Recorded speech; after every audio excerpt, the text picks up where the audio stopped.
Imagine standing in a room packed with 200 of the world's most elite high society figures, the clinking of crystal glasses echoing softly, only for the future King of England to allegedly look right at his brother and label him a complete and utter liability.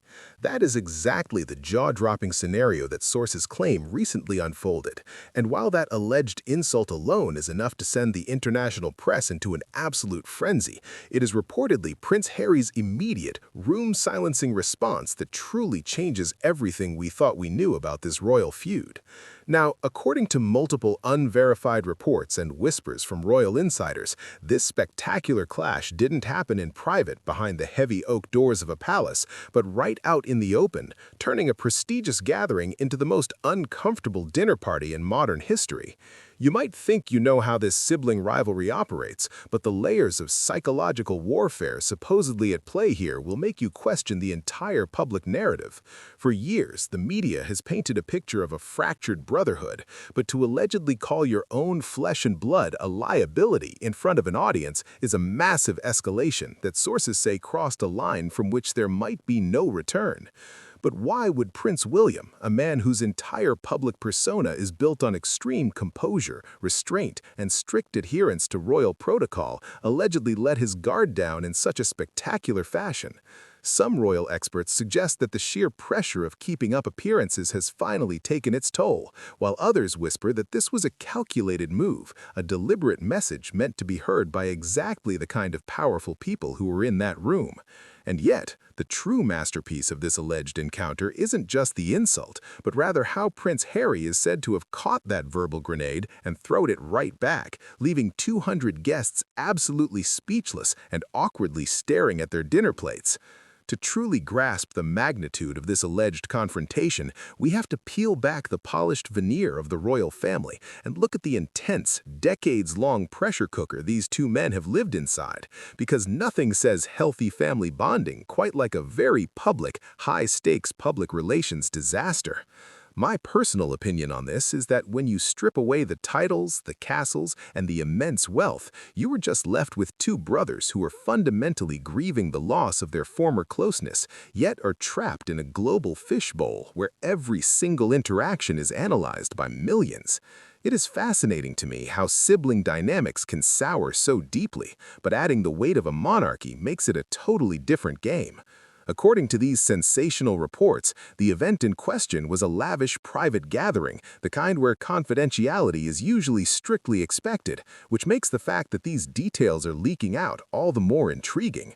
Who leaked it, and what do they stand to gain from exposing this alleged royal showdown? The answer to that question might actually be more revealing than the confrontation itself. As the story goes, the tension in the room was already palpable before the brothers even crossed paths, with guests reportedly keeping a close eye on both ends of the hall, waiting for the inevitable moment they would have to interact. Sources claim that when the moment finally arrived, it wasn't a shouting match, but rather a chillingly calm, icy exchange that cut through the ambient noise of the party like a knife. When Prince William allegedly dropped the word liability, he wasn't just throwing around a casual insult. In the world of the British monarchy, being a liability is the ultimate sin, a direct threat to the survival of the institution itself. It implies unpredictability, danger to the brand, and a lack of control, which are the exact opposites of the stoic reliability that the crown relies upon to justify its existence in the modern world. But if you think Prince Harry just stood there and took the criticism, you severely underestimate the man who walked away from the most famous family on the planet to forge his own controversial path. Before we get to the exact words Harry allegedly used to shut down the room, we have to look at the brilliant, albeit unintentional, comedic timing of this entire supposed event, because the sheer awkwardness of 200 wealthy elites suddenly pretending to be fascinated by the ceiling architecture while the royals verbally spar is genuinely hilarious. I can only imagine the panic among the event organizers, desperately wishing they could just vanish into the floorboards rather than witness the future king supposedly breaking a cardinal rule of public decorum. It is almost poetic in a tragic way, showcasing how even the most heavily rehearsed and managed figures in the world can still succumb to raw, unfiltered human emotion when pushed to their absolute limits.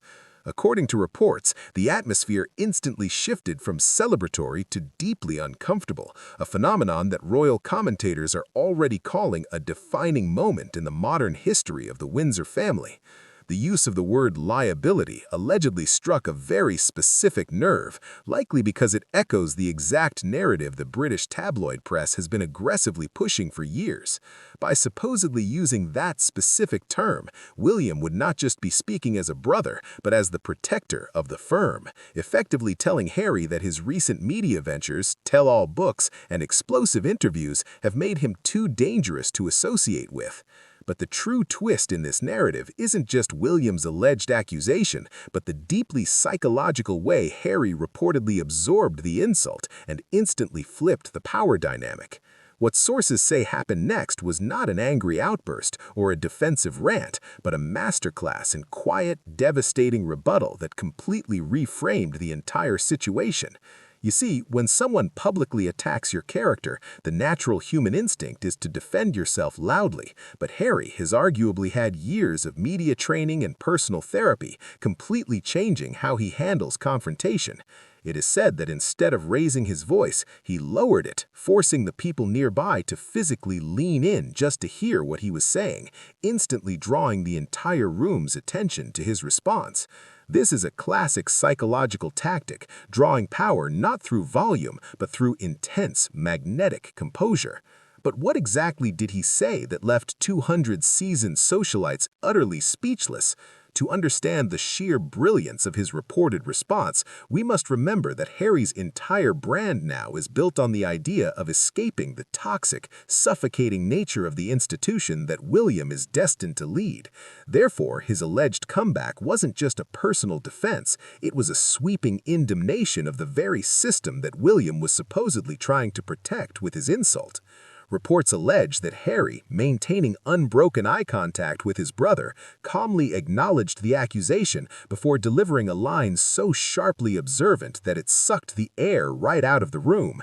Insiders claim that the silence that followed was deafening, the kind of heavy, oppressive quiet where you could literally hear a pin drop on the carpet.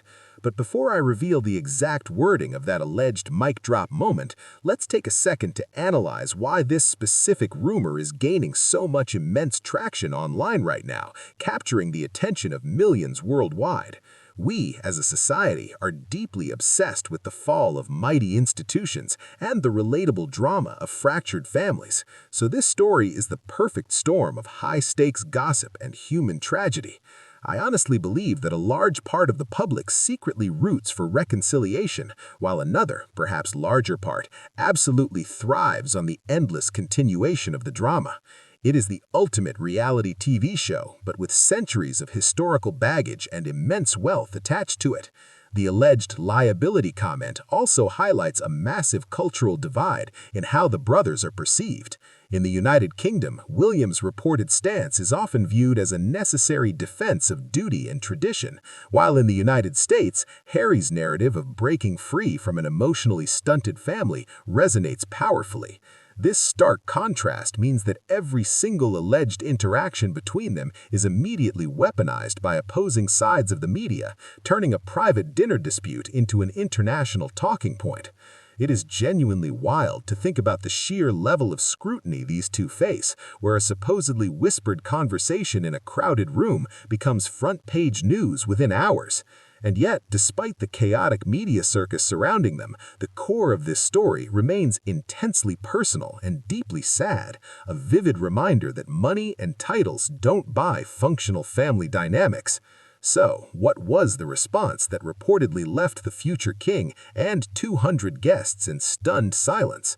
According to these sensational reports, after William allegedly called him a liability, Harry did not flinch, but instead calmly replied that he would much rather be a liability who actually lives in the real world than a prisoner who is completely trapped by an outdated institution.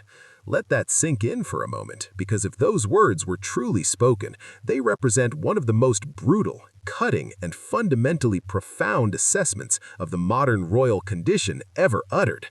Insiders claim that the room immediately froze, paralyzed by the sheer audacity of Harry supposedly calling the future king a prisoner to his face in front of an audience.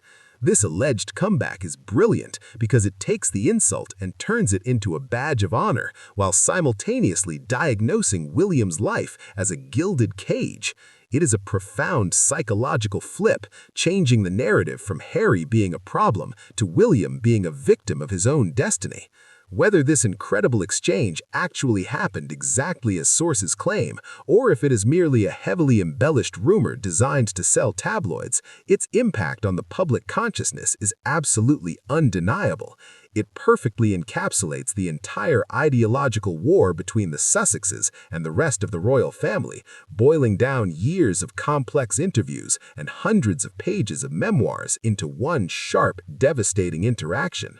I personally find it fascinating how easily we believe these stories, perhaps because they perfectly align with the characters the media has built for these two.